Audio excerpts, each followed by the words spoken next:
principles and your commitments.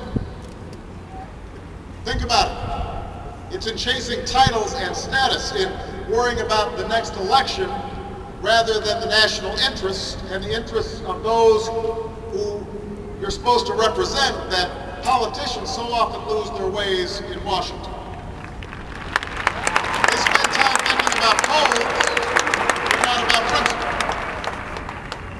It was in pursuit of gaudy short-term profits and the bonuses that came with them that so many folks lost their way on Wall Street, engaging in extraordinary risks with other people's money.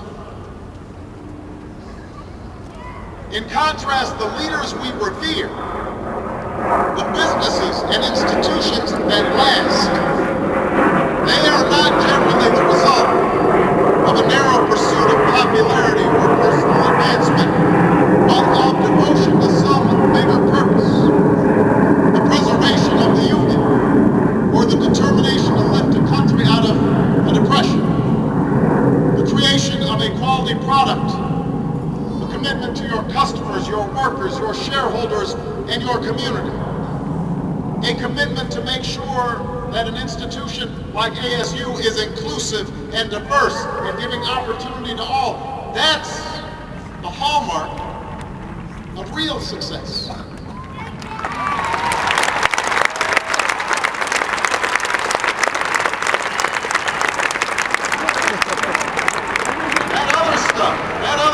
The trappings of success may be a byproduct of this larger mission,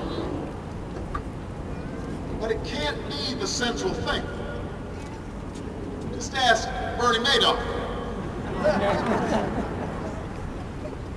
That's the first problem with the old attitude. The second problem with the old approach to success is that a relentless focus on the outward markers of success can lead to complacency. It can make you lazy. We too often let the external, the material things serve as indicators that we're doing well, even though something inside us tells us that we're not doing our best. That we're avoiding that which is hard, but also necessary. That we're shrinking from rather than rising to the challenges of the age. And the thing is, in this new hyper-competitive age, none of us can afford to be complacent. That's true whatever profession you choose.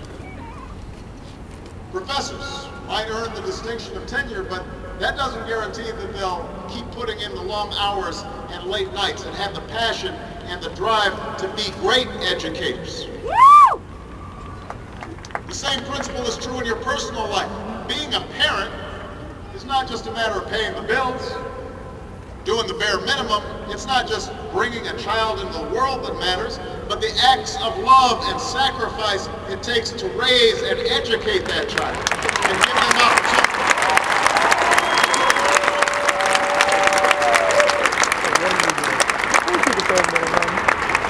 It can happen to presidents as well. Think about it, Abraham Lincoln and Millard Fillmore have the very same title. They're both presidents of the United States. But their tenure in office and their legacy could not be more different. And this is not just true for individuals, it's also true for this nation. In recent years, in many ways, we've become enamored with our own past success, lulled into complacency by the glitter of our own achievements. We've become accustomed to the title of military superpower, forgetting the qualities that got us there. Not just the power of our weapons, but the discipline and valor and the code of conduct of our men and women in uniform.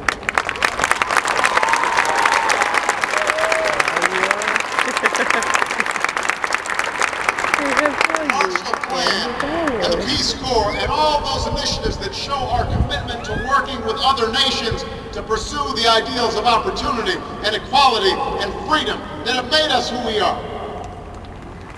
That's what made us a superpower. We've become accustomed to our economic dominance in the world, forgetting that it wasn't reckless deals and get-rich-quick schemes that got us where we are, but hard work and smart ideas, quality products and wise investments. We started taking shortcuts. We started living on credit instead of building up savings. We saw businesses focus more on rebranding and repackaging and innovating and developing new ideas that improve our lives. All the while, the rest of the world has grown hungry, more restless, in constant motion to build and to discover, not content with where they are right now, determined to strive for more. They're coming. So graduates, it's now abundantly clear that we need to start doing things a little bit different. In your own lives, you'll need to continuously adapt to a continuously changing economy. You'll end up having more than one job and more than one career over the course of your life. You'll have to keep on gaining new skills, possibly even new degrees. And you'll have to keep on taking risks as new opportunities arise. And as a nation, we'll need a fundamental change of perspective and attitude. It's clear that we need to build a new foundation, a stronger foundation for our economy and our prosperity. Rethinking how we grow our economy, how we use energy, how we educate our children, how we care for our sick, how we treat our environment. That's right. Many of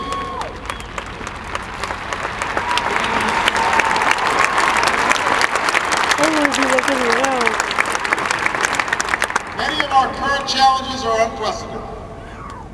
There are no standard remedies, no go-to fixes this time around. And class of 2009, that's why we're going to need your help. We need young people like you to step up. We need your daring, we need your enthusiasm, we need your energy, we need your imagination. And let me be clear, when I say young, I'm not just referring to the date of your birth certificate. I'm talking about an approach to life, a quality of mind and a quality of heart. A willingness to follow your passions, regardless of whether they lead to fortune and fame. A willingness to question conventional wisdom and rethink old dogmas. A lack of regard for all the traditional markers of status and prestige. And a commitment instead to doing what's meaningful to you, what helps others, what makes a difference in this world.